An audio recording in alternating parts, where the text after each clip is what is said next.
Bem-vindo a esse momento que é uma oportunidade muito valiosa para falar com todas as pessoas dos 5 continentes da Terra, do Brasil, da América do Sul, América Central, América do Norte, Oriente Médio, e todos são convidados sem preocupar com a língua, nacionalidade. O importante é que todos, independente de classe, independente do país, da sua língua, todos devem ser respeitados, né? E hoje eu quero comentar um pouco sobre Israel é exemplo para o desenvolvimento rural mundial. Hoje há muita preocupação com a alimentação, preocupação com a fome, né? Que todos querem ter o pão na mesa, né? Que o próprio Messias, que uns acreditam, outros não acreditam, mas o Messias que nasceu em Belém da Judéia, ele disse na oração universal, né, que não deixe faltar o pão de cada dia, né? É isso que as pessoas se preocupam, com o pão de cada dia. E eu quero comentar o exemplo do desenvolvimento na terra de Israel. Israel é um lugar próspero, é um lugar pequeno, mas é um lugar que produz muito, é um lugar que dá exemplo até para a América do Sul, para o Brasil, né? O problema hoje é a corrupção, né? É o desvio, né, de verba, é o desvio de uma política que devia ser honesta, devia ser uma política para contribuir para o desenvolvimento do país, seja qualquer país, é preciso o desenvolvimento, o crescimento, né, em todos os sentidos, desenvolvimento na área da saúde, desenvolvimento em saneamento básico, desenvolvimento em habitação, né? Desenvolvimento no crescimento do trabalho, na área do trabalho, na área da agricultura, na área do comércio, na área do livre comércio, né? Da agricultura familiar, e sempre desejar e optar por menos impostos para que haja um crescimento no desenvolvimento do país. E Israel é uma terra longínqua, mas que dá um bom exemplo. E eu quero comentar sobre Israel aqui, vamos ver como que Israel ele tem uma prosperidade muito boa, mas eu quero dizer um pouco sobre É como começou Israel, né? A terra de Israel é uma região que, segundo o livro judaico, foi promessa do Criador aos descendentes de Abraão através do seu filho Isaque.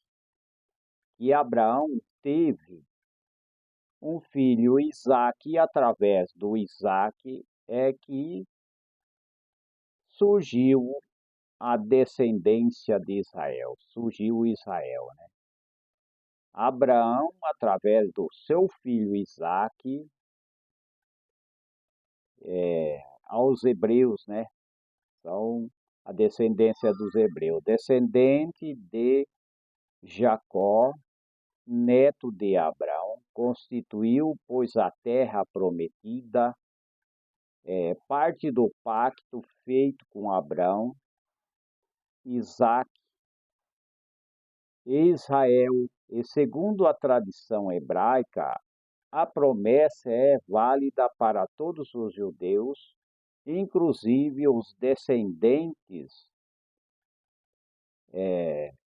de Israel, né?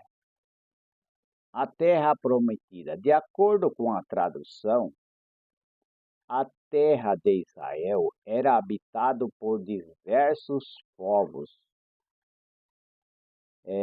referindo como cananeus, os hebreus, que possivelmente constituem um desses muitos povos, desenvolveram uma crença, um conceito de nação escolhida por Deus e que fica explícito no livro judaico, o conceito da nação de Israel, né? Que Deus promete eliminar os povos da região de Canaã, né? E prosperar o povo de Israel. O êxodo, o povo de Israel, e o êxodo vencer o livro de Êxodo, né? Que diz que Israel para o Egito é o início de uma guerra da conquista da terra de Canaã, né? Então explica sobre que Israel ele veio da descendência de Isaac, né? Que Abraão teve seu filho Isaac, e de Isaac é que surgiu Israel. O conceito de Israel. O Estado de Israel, cujo território está contido nos limites da região bíblica e histórica, né? Então está aí, né, que Israel veio da descendência de Abraão.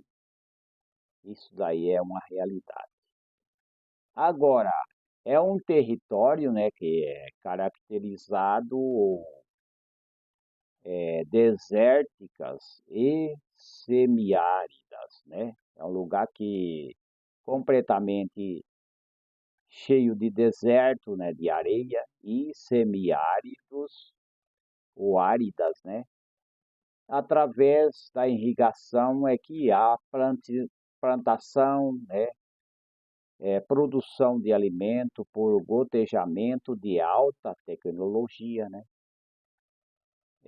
Que Israel produz cereais, verduras, legumes, frutas e flores, com parte da produção destinada à exportação. A agricultura de Israel é a mais modernizada no mundo, sendo que 2/3 de sua força de trabalho tem diplomas universitários e cursos de pós-graduação. Mais de 60% do território de Israel é deserto e semiárido. Toda a terra é fértil e irrigada. E a restrição fundamental que temos é a produção agrícola e a carência de água. O resultado é que as principais fontes hídricas, quase 90% do total, é água dessalinizada ou reciclada, né? Então tem um meio que eles fazem é água dessalinizada. Hoje eles têm equipamento para tirar o sal da água, né? Porque ao redor é tudo água salgada, né? Então eles têm os equipamentos, né? Os aparelhos para dessalinizar a água e assim eles conseguem fazer uma irrigação por gotejamento. Então aí que é o que a gente fala sobre saúde, né? A saúde está na boa alimentação, né, de frutas, legumes, hortaliças, né, cereais. Tudo isso é a agricultura de Israel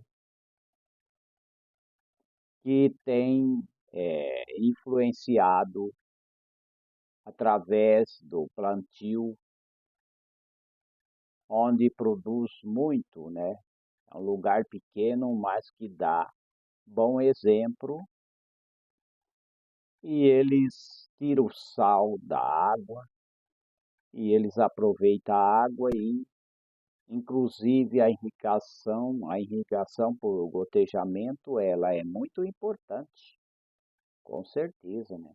Ela é muito importante, porque economiza bastante água, não tem perda de água.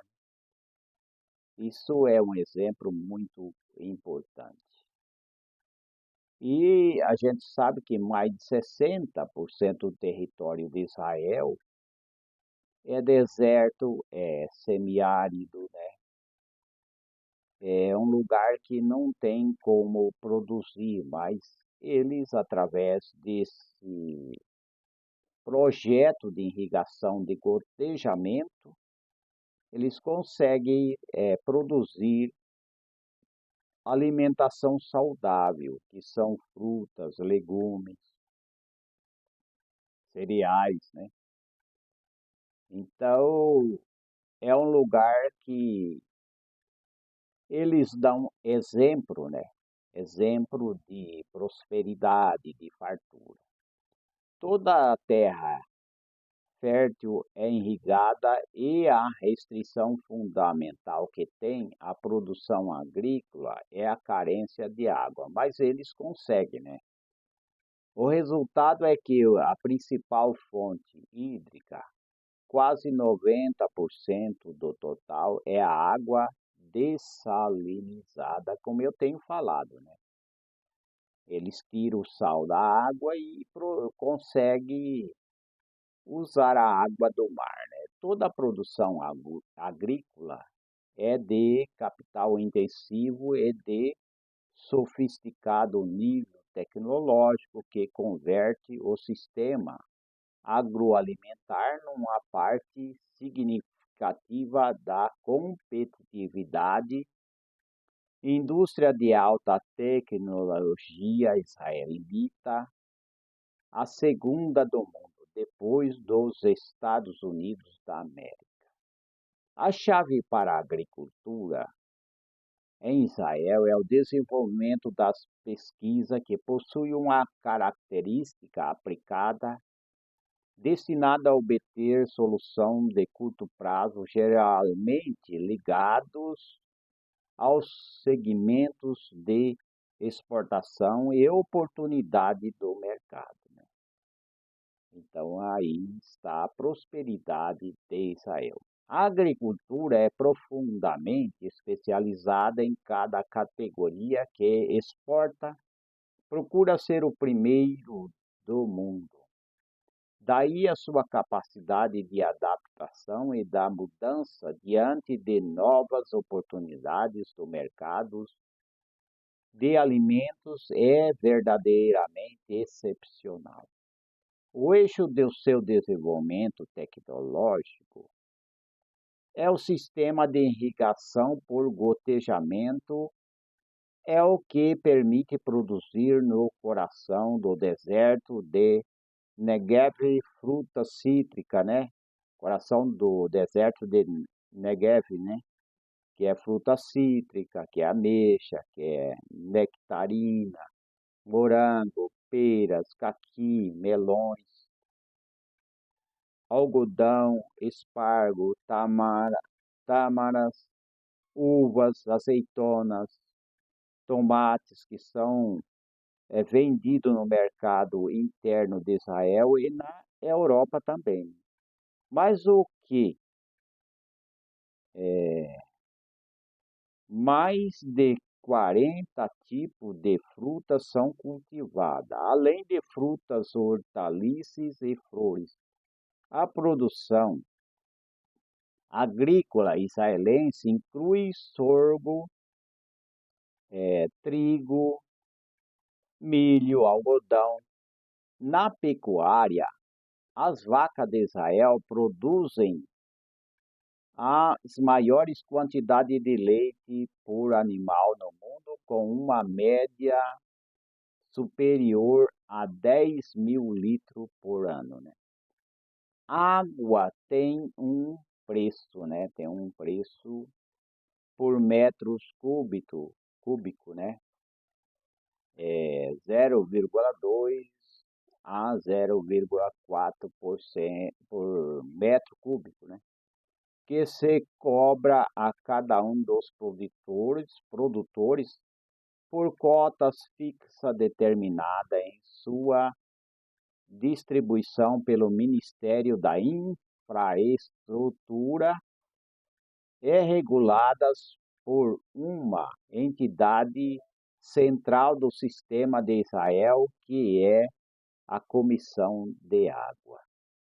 Então a gente vê aí o que Israel faz num lugar tão pequeno, né? As exportações agrícolas são severamente inspecionadas porque delas depende a capacidade competitiva do país,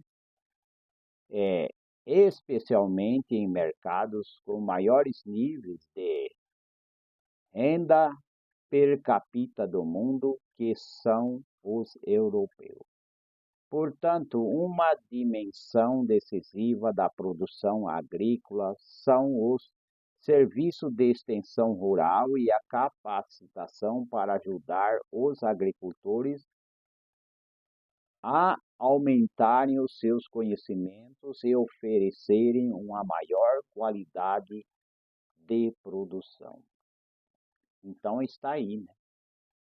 O papel do Estado é fundamental em todas as atividades da agricultura. É a orientação estratégica de toda a cadeia de valor, incluindo o crédito, as vendas, a logística e o marketing. Também é estatal o sistema de seguros, né? Israel foi criado em 1948 como um Estado, né? E essa marca tem sido parte integral da identidade nacional, particularmente acentuada no setor agrícola, onde os tipos de comunidade rural, que é a cooperativa, né, que combina fazendo geridas privadamente, né, e a coletivização de serviço como a comercialização de produtos continua desempenho um papel essencial. A agricultura de Israel é líder em pesquisa, sendo referido para o desenvolvimento rural mundial num contexto em que a cada vez mais decisivo alcança a eficiência no uso de água, devido ao aquecimento global e aplicar tecnologia para melhorar a produção de alimentos com sustentabilidade pelo rápido crescimento da demanda por alimentos. Então está aí, né? Como que Israel produz alimentos, né?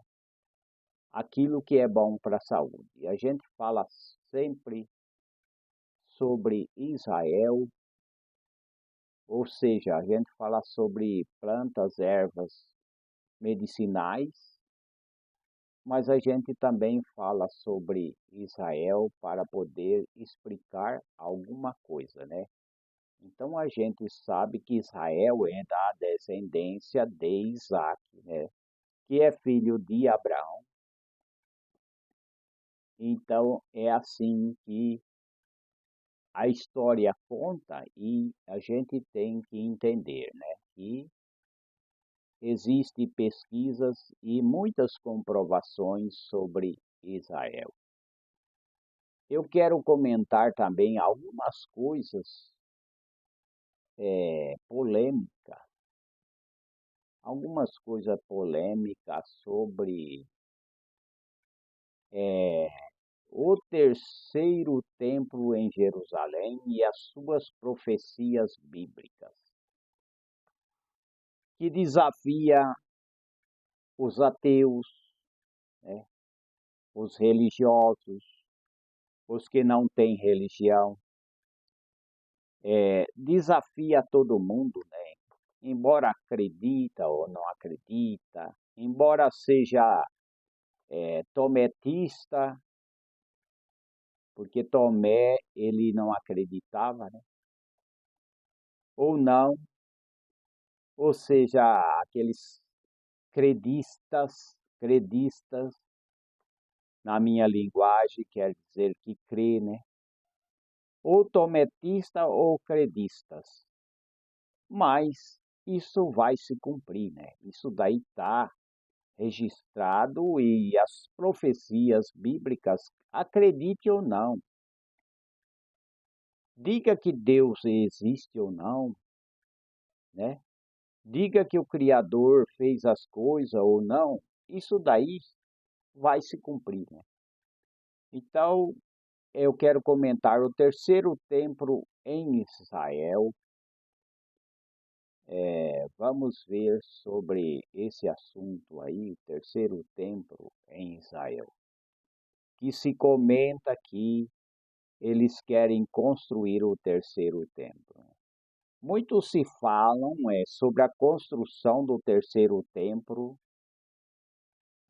em Jerusalém, mas o que essa construção representa de fato, vamos compreender melhor esse assunto, né? Vamos ver a história. Tudo começa com Abraão no Monte Moriá, né? Quando o Criador pede para que ele sacrifique seu filho Isaque, né? Aquilo lá era um teste e jamais o Criador ia permitir que fosse sacrificado Isaque. Mas Abraão no Monte Moriá, o Criador pediu para que ele sacrificasse seu filho Isaque. É claro que isso não aconteceu, né? Ele foi levado para sacrificar e naquele momento a voz disse: Abraão, não te faça isso. E naquele momento apareceu um, uma ovelha, né? Acho que é uma ovelha que apareceu. E no Monte Moriá isso não aconteceu, não foi sacrificado, né? E naquele momento, né? Depois de tudo foi construído dois templos, né? O primeiro foi feito pelo rei Salomão, filho de Davi. Esse templo durou cerca de 400 anos, né? Que foi destruído pelos babilônios no comando de Nabucodonosor. Graças à Bíblia e à arqueologia, né? Porque a arqueologia são os arqueólogos que estuda, que faz escavação e que descobre, né, se é mesmo verdadeiro o que está na Bíblia, no Velho Testamento, o que está no Novo, né? Então, graças à Bíblia e à arqueologia, conseguimos entender como funciona o serviço no templo. Segundo, foi construído depois do cativeiro da Babilônia, quando os hebreus voltaram do exílio. Exílio, que eles foram levados cativo à Babilônia, né? Então eles foram levados cativo e ficou 70 anos ali escravo, né? Foi levado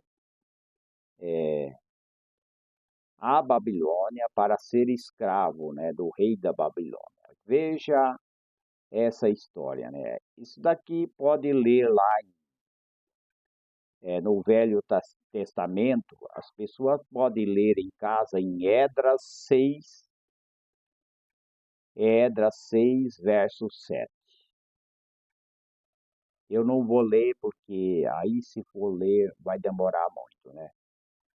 Centenas de anos depois, ele foi reformado por Herodes, o Grande, que ampliou o templo e fez dele uma das maiores construções da época. Esse templo foi construído pelos romanos no ano 70, na década de Cristo, e durou cerca de 590 anos, né? 590 anos. Desde então, o povo de Israel vive sem o templo que era o coração do país, onde hoje chama de Muro das Lamentações. Então foi destruído, né? Foi destruído. Teve o primeiro templo, teve o segundo, foi construído, né? Como eu tenho falado, depois do cativeiro da Babilônia, quando os hebreus voltaram, né? Foram livres da escravidão babilônica. Centenas de anos depois, né? Foi reformado por Herodes o Grande, e ampliou o templo, que foi construído pelos romanos no ano 70, década de Cristo, e durou cerca de 590 anos. Desde então, o povo de Israel vive sem o templo, que era o coração do país, onde hoje chamam de Muro das Lamentações. Então, hoje os judeus não têm templo. Eles ficam ali fazendo as suas orações no Muro de Lamentações, porque não tem mais o templo, né? E aonde que eles ficam fazendo assim, né? Que é adoração, né? Eles ficam ali no Muro da Lamentação, balançando. Eles ficam balançando a cabeça, louvando a Deus, ao Criador, né? Fazendo as suas orações. Então, desde então, o povo de Israel vive sem o templo que era o coração do país, onde hoje chama de Muro de Lamentações, como eu tenho falado, que resistiu à destruição. Destruíram o templo, o primeiro, o segundo foi destruído, né? O templo que era o templo dos judeus, e ficou só o Muro das Lamentações, né?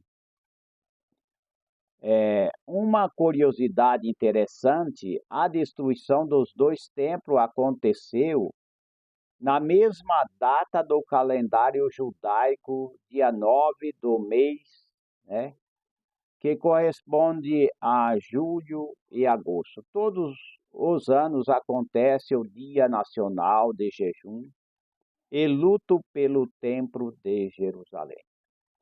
O que o terceiro templo significa? O povo de Israel, os judeus, eles esperam um terceiro templo, né? O rabino Israel Ariel fundou o Instituto do Templo visando estudar e ensinar sobre os antigos templos.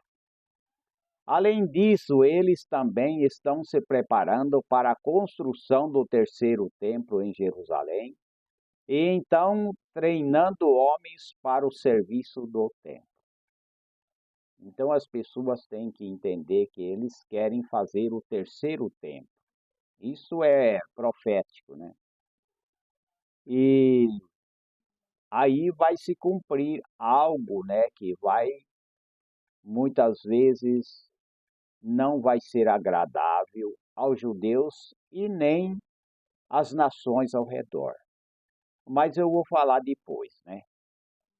Agora eu vou continuar com o assunto. Ainda não existe uma data para iniciar uma construção, mas os utensílios e as roupas de sacerdotes e levitas já estão sendo confeccionados.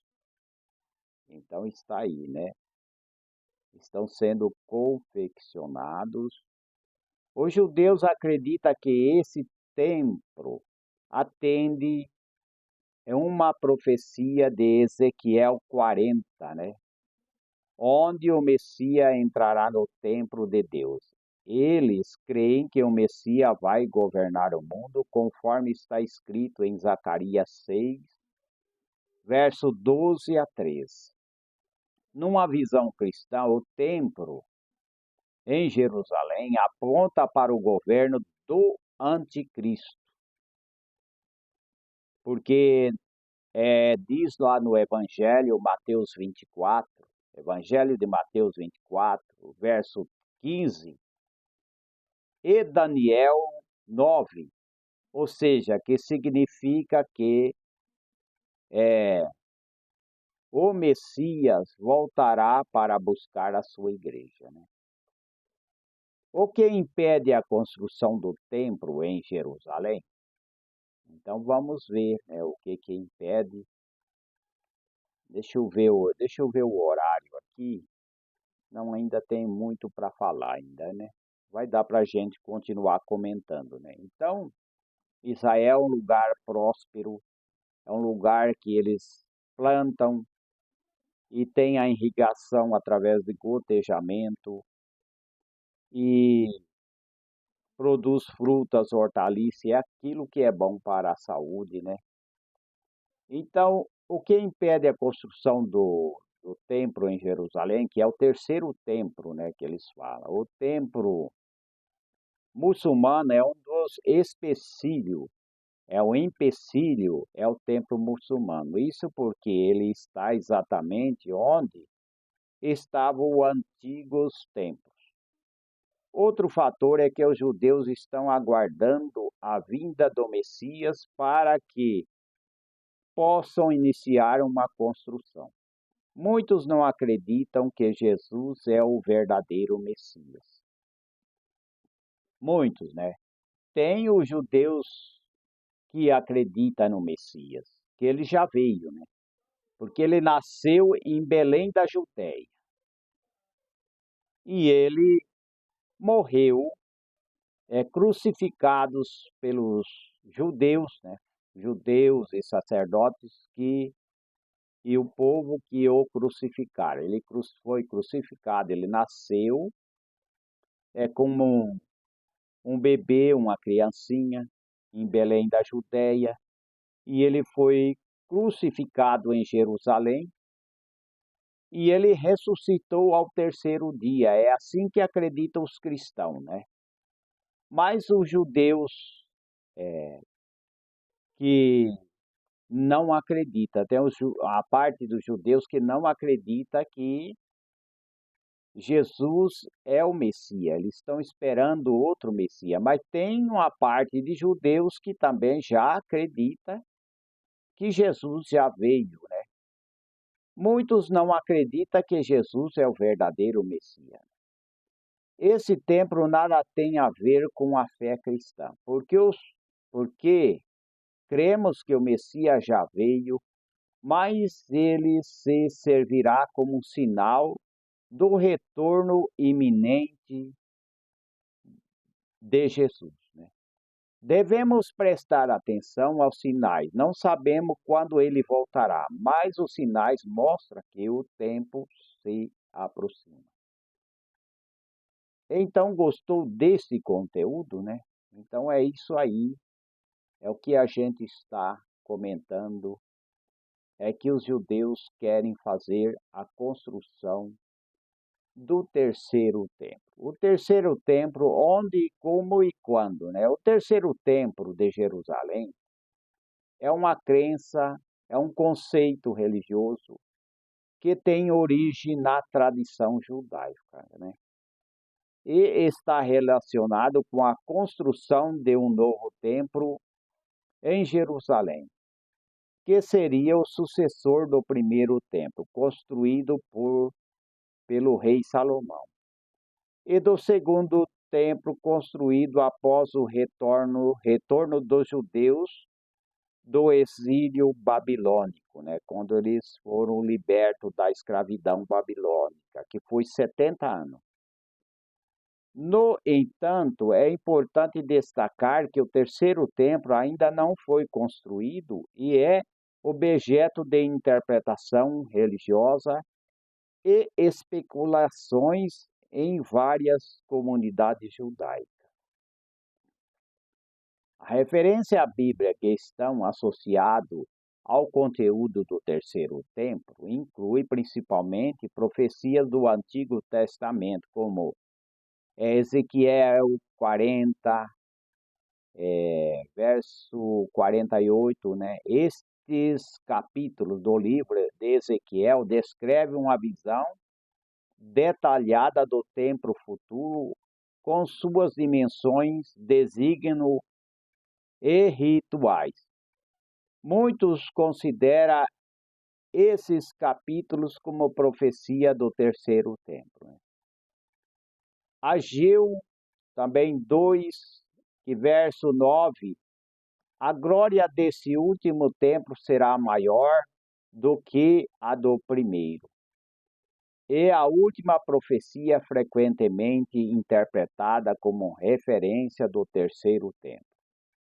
Daniel 9, verso 27, também ele fará um pacto firme com muitos por uma semana, mas na metade da semana cessará o sacrifício e a oferta de cereais. E sobre a asa das abominações virá o assolador, e isso até a destruição completa determinada será derramado sobre o assolador. Essa passagem é interpretada de várias maneiras, algumas delas relacionado ao templo. Também Zacarias 6, verso 12 a 13. Assim diz o Senhor dos Exércitos: eis que o homem cujo nome é renovo, ele brotará do seu lugar e edificará o templo do Senhor. Ele mesmo edificará o templo do Senhor. Ele mesmo levará a glória, assentar-se-á no seu trono e dominará e será sacerdote no seu trono. Então, isso daí aí já refere a Jesus, né? Aí refere-se a Jesus, que um dia o Messias, ele vai se manifestar sim, né? Com poder, né? Com poder, deixa eu ver aqui, eu Preciso ver se ainda tem tempo ainda tá. Eu não marquei direito aqui, mas ainda dá para a gente comentar sobre esse assunto.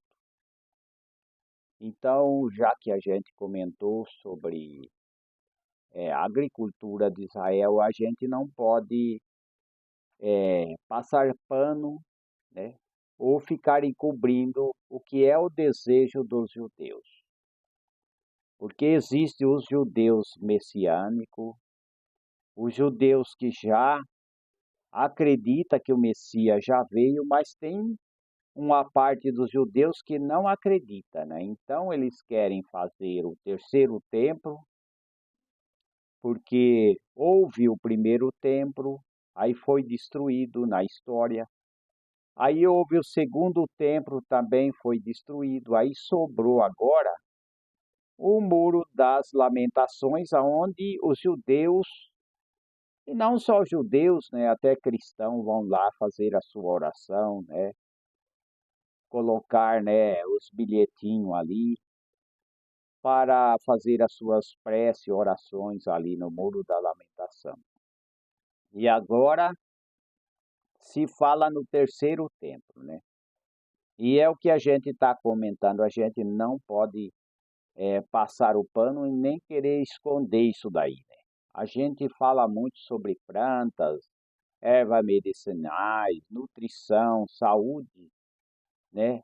Quando as pessoas se alimentam bem, ele tem uma saúde muito equilibrada. E a gente não pode fugir desse assunto, mas alguém vai falar assim, mas é, você está falando sobre Israel, sobre religião, é que a história daquela nação a gente não pode fugir da raia, fugir da realidade, fugir do assunto. Não tem como fugir. Tem que falar nesse assunto, porque aí eu serei uma pessoa ignorante, né? Mas eu não posso querer desviar o assunto. Então, eles aguardam e eles querem a construção do terceiro templo de Jerusalém. Vamos ver o que diz, o que pensa os evangélicos, né? A visão dos evangélicos sobre a questão do cumprimento profético em relação ao terceiro templo de Jerusalém pode variar, pois existe diferente interpretação e crença dentro desses grupos. No entanto, muitos evangélicos têm um interesse especial em profecias bíblicas, especialmente aquelas encontradas no Antigo Testamento e no livro de Apocalipse do Novo Testamento, que discutem eventos futuros e sinais da segunda vinda do Messias, né? Então, aqui estão algumas das perspectivas comum entre os evangélicos sobre o terceiro templo de Jerusalém. A interpretação literal das profecias bíblicas, né? Muitos evangélicos, em uma interpretação literal das profecias bíblicas relacionada ao fim dos tempos, isso inclui as passagens do Antigo Testamento que descreve a construção de um templo em Jerusalém, como a encontrada em Ezequiel 40, verso 48. Eles veem essas passagens como profecias que ainda serão cumpridas e que um terceiro templo será construído em algum ponto futuro. Então está aí, né? Isso é uma realidade, isso daí vai se cumprir, né? Independente se a pessoa ele acredita ou não, se ele é ateu ou não, se ele é religioso ou não. Tudo indica que isso vai acontecer, né? Já se fala entre os judeus sobre a construção do terceiro templo, né? Sinais do cumprimento profético, né? Para alguns evangélicos, a construção do terceiro templo é visto como um sinal importante dos tempos finais e do retorno iminente do Messias. Eles veem a reconstrução do templo como um marco profético significativo que antecederia eventos como a grande tribulação, a segunda vinda do Messias, né? Então essas coisas aí apocalípticas, né? São coisa apocalíptica, né? É do Apocalipse. Então são coisa apocalíptica, apocalipse, né? Entendeu? Que vai acontecer. Mas quando se fala em grande tribulação, as pessoas ficam com medo. Mas haverá sim o que está predito, né? Que haverá sim, como está escrito aqui, a grande tribulação e a segunda vinda, porque o Messias nasceu em Belém da Judéia, morreu lá pregado, né? Os judeus, os sacerdotes levaram ele e crucificaram, né? E ao terceiro dia ele ressuscitou, né? Agora o Messias, esse evento haverá a grande tribulação e a segunda vinda do Messias, que comenta, né, a Bíblia que ele virá nas nuvens, né? Ele virá nas nuvens, não virá, não vai se assentar, como muitos judeus acreditam que ele vai se assentar lá no terceiro templo, não, mas ele vai vir nas nuvens, né? Aquele que vai assentar o terceiro templo, vamos ver aqui embaixo. Ligação com vamos repetir. Ligação com o anticristo e eventos finais. Algumas interpretações evangélicas relacionam a construção do terceiro templo com eventos descritos no livro do Apocalipse. Eles veem a possibilidade de que um templo, ou seja, um terceiro templo, possa ser construído em Jerusalém antes da revelação do Anticristo e da realidade de eventos apocalípticos, como mencionado em Apocalipse. Então aí está, né? Quando se diz anticristo, que comenta entre os evangélicos, entre os católicos e outros tipos de religião, anticristo quer dizer anti de Cristo, né? Quer dizer que é contra o Messias, né? Tudo que é de Deus, ele é anti, né? Ele é contra, né? A gente vê que muitas coisas que se levanta contra Deus e contra o Messias. É chamado anticristo, é contra o Cristo, é contra o Messias, né? Apoio a Israel e o sionismo, né? Então vamos ver, né? Muitos evangélicos têm uma forte conexão com Israel e apoia o movimento sionista, acreditando que o retorno dos judeus à sua terra natal é parte das profecias bíblicas, sendo cumpridas. Eles veem a restauração de Israel como um precursor para eventos proféticos, incluindo a reconstrução do templo. Isso é profecia, isso daí, independente se crê na Bíblia ou não crê, se acredita em Deus ou não, isso daí eu estou repetindo ao longo desses comentários, dessa palestra. A gente, independente de crer ou não, isso daí vai acontecer, porque é uma tendência que vai construir o terceiro templo, porque a história já indica, né?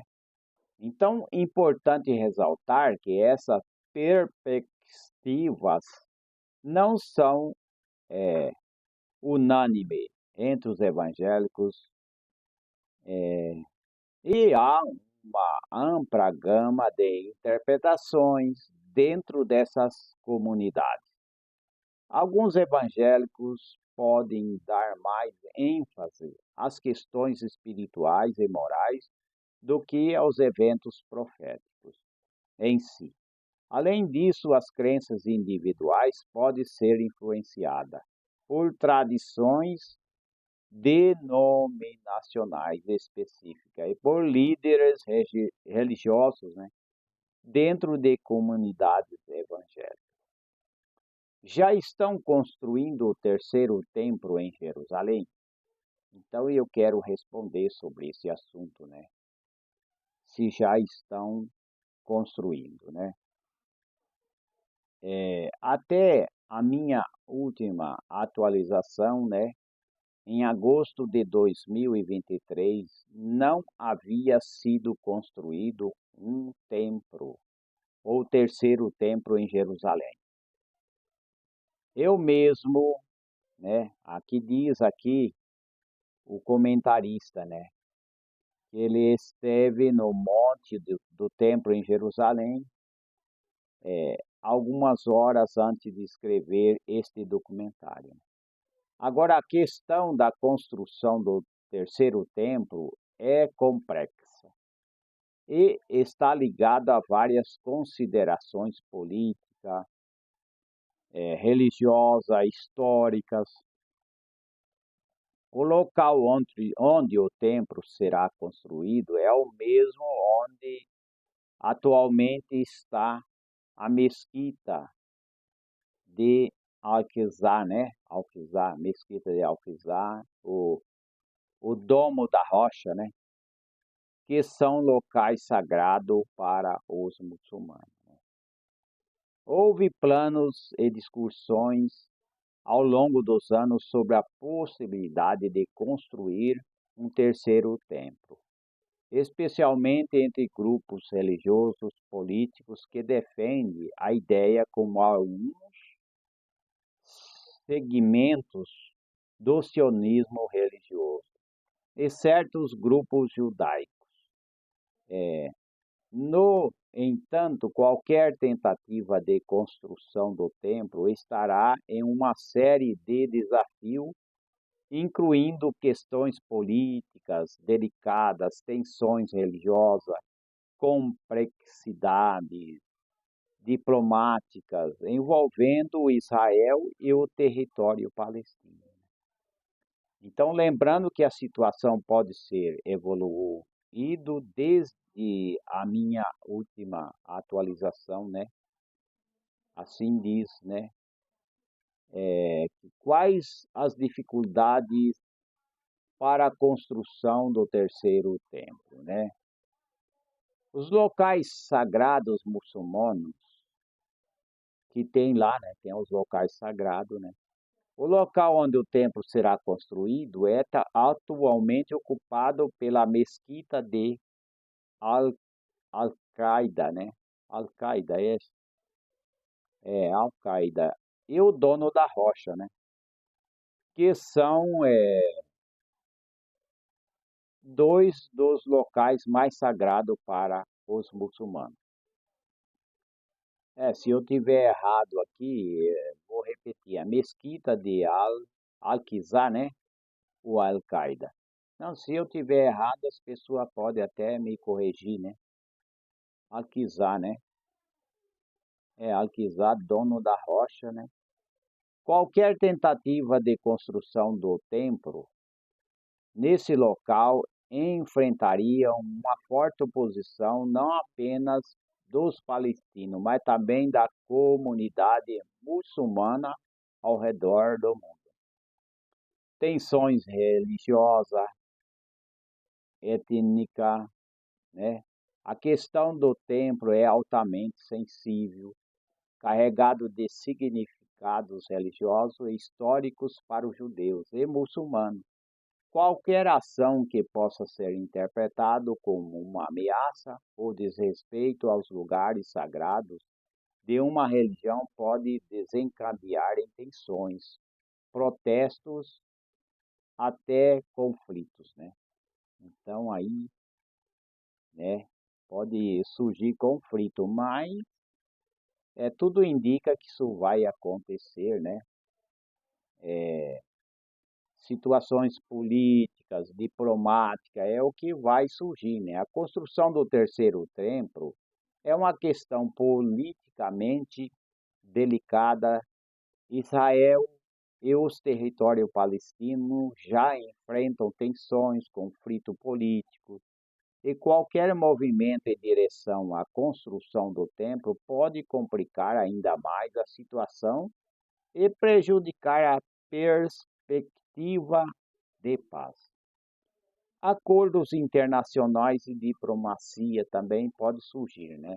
Jerusalém é uma cidade disputada, é um ponto central nas negociações de paz entre Israel e os palestinos.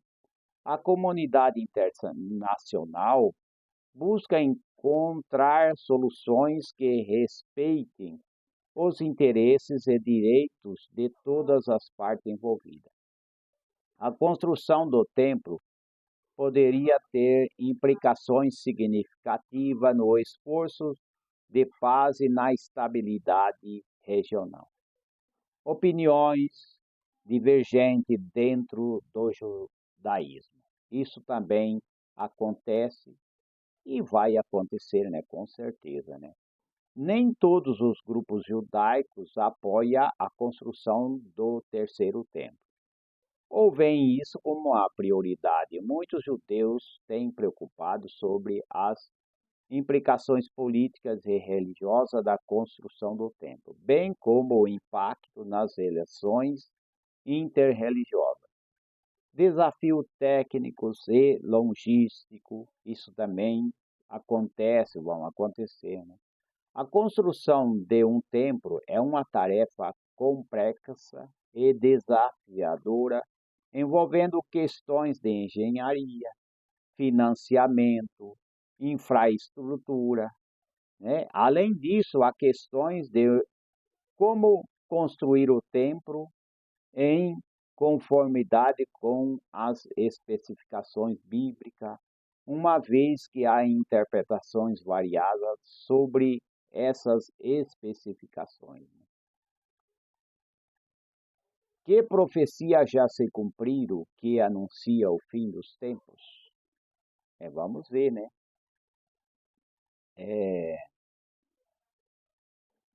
A grande comissão está registrado no Evangelho de Mateus 28, verso 18 a 20. Jesus instruiu seus discípulos a irem e a fazerem discípulos de todas as nações, né? E muito vem o cumprimento dessas profecias na disseminação global do cristianismo ao longo dos séculos. E à medida que o evangelho foi pregado em várias partes do mundo. Por exemplo, a restauração de Israel, que está, por exemplo, em Ezequiel 37, verso 11 a 14. As pessoas podem ler em sua casa, na sua Bíblia, que aqui a gente não pode comentar muito sobre a Bíblia, apenas os históricos que a gente está comentando e pode comentar, né? Algumas interpretações veem a restauração de Israel como um cumprimento dessa profecia. A recriação do Estado de Israel, que foi em 1948, e frequentemente considerado um evento profético significativo por muitos cristãos. Por exemplo, a ascensão do anticristo, que está na primeira epístola de João, né, 2, verso 18, que diz assim: muitos acreditam que a presença de momentos e líderes que promovem uma visão secularizada e contrária aos valores cristãos. É um precursor para a eventual ascensão do anticristo, conforme mencionado nas Escrituras. Anticristo quer dizer antideus, né? Antideus, antimessias. Por exemplo, a apostasia e a grande tribulação, que está registrado no Evangelho de Mateus 24, verso 9, né? Verso 9, e tem, parece que é Mateus, é isso mesmo, verso 9 a 13, é isso mesmo. Segundo Tessalonicenses 2, verso 3 também. A apostasia que se refere à renúncia à fé, é considerado por alguns como um sinal de que estamos nos últimos tempos. A ideia de uma grande tribulação, um período de tribulação global, também é associado a eventos que ocorrem antes da segunda vinda do Messias. Agora, o avanço tecnológico que diz que é Daniel 12, verso 4. Alguns interpretam a profecia de Daniel sobre o aumento do conhecimento e a disseminação da informação com uma referência ao avanço tecnológico, né? E científico vamos ver aqui, que é observável na sociedade contemporânea. Por exemplo, a unificação global também está em Apocalipse 13, versos 7 a 8. A visão de um sistema global, seja político ou econômico ou religioso, é frequentemente associada à profecia sobre o domínio do anticristo. Domínio do anticristo se diz lá, besta, né? Que diz no Apocalipse anticristo e o número da besta 666. Se diz a esse assunto, né? A reunião das nações também, tudo indica sobre isso, né? Em Ezequiel 38, verso 39. Alguns veem o cumprimento desta profecia na aliança geopolíticas em curso entre nações mencionadas nas escrituras que se une contra Israel. A grande apostasia, segundo Tessalonicenses 2, verso 3, né? E 1 Timóteo 4, verso 1 a 3. Uma das características dos últimos tempos ou dos eventos que antecede a segunda vinda do Messias é a grande apostasia dos últimos tempos. Essas passagens podem ser encontradas em livros como 2 Tessalonicenses 2, verso 3 e 1 Timóteo 4, verso 1 a 3. Então está aí, né? Deixa eu ver se eu consigo, deixa eu ver nesse momento se já está concluído, né? Vamos ver se eu consigo ver que o término dessa palestra, se já está quase para a gente terminar. É muito difícil a gente ver aqui para a gente poder terminar o assunto. Já está chegando ao fim, né? Então, eu desejo que as pessoas aprendam, que as pessoas entendam, né, que a gente não pode fugir dos assuntos, né? Embora seja assunto político, embora seja alguns assuntos sobre Israel e a Palestina, a gente não pode fugir, não tem como fugir. A gente tem que falar sobre plantas e ervas medicinais, sobre nutrição, sobre alimentação saudável, e a gente não pode fugir, né? E ainda eu quero acrescentar alguma coisa sobre o anticristo, que diz assim: o anticristo, o papel de um líder mundial. Então aí a gente sabe, né, que isso daí são cumprimento bíblico, né? Anticristo quer dizer antes de Cristo, quer dizer que é contra Cristo, é contra os princípios da família, né? Quando se diz anticristo, é porque não acredita no Messias. Quando se diz anticristo, é porque esse sistema quer ser Deus, né? Sendo que não é Deus, né? Quando se diz anticristo, é contra a família, é contra os valores morais, é contra a justiça, é contra a igualdade, é contra o crescimento de uma nação, né?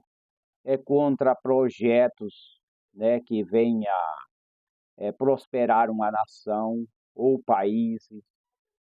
Tudo que é contra a família, que é contra a nação, que é contra o trabalho, que é contra o estudo, que é contra a pessoa ter prosperidade, que é contra a pessoa realizar os seus sonhos, que é contra acreditar no Criador, então isso daí é se chamado anticristo, que é contra os seres humanos, é contra as pessoas acreditar e ter fé. Isso daí se chama anticristo.